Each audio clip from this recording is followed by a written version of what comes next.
çektin ne anladın? Ne yapacaksın? Albüm yapacaksın.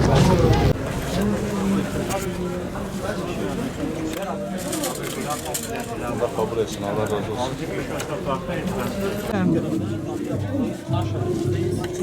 Ali abimizin de Öyle bir acı geldi mi? Önder geldi.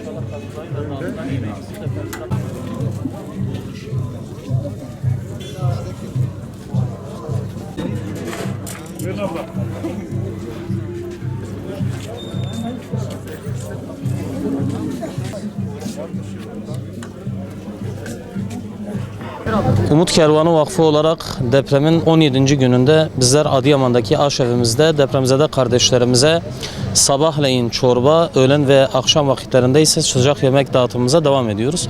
Gece boyunca da dışarıda olan depremzede kardeşlerimiz için sıcak çorba ikramımız devam ediyor. 17. gününde şehrin büyük bir bölümü dışarıya çıkmasına rağmen şehirde kalan halkımız da çadırlarımıza ve aşevimize yoğun bir şekilde geliyorlar. Bizler de onlara hizmet etme gayreti gösteriyoruz.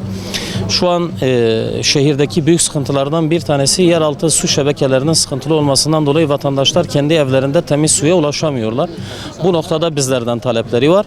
Biz de hayırseverlerimize bu noktada taleplerimizi iletiyoruz. Çadırlarımıza, koordinasyon merkezimize su gönderirlerse bizler de inşallah vatandaşlarımızın su ihtiyacını karşılamış olacağız. Bununla birlikte çadırlarımızda birçok insan günlük sıcak aş yiyor. İnşallah bu noktada da kuru gıda ihtiyacımız var. Hayırseverlerimizden bu noktada da talebimiz var.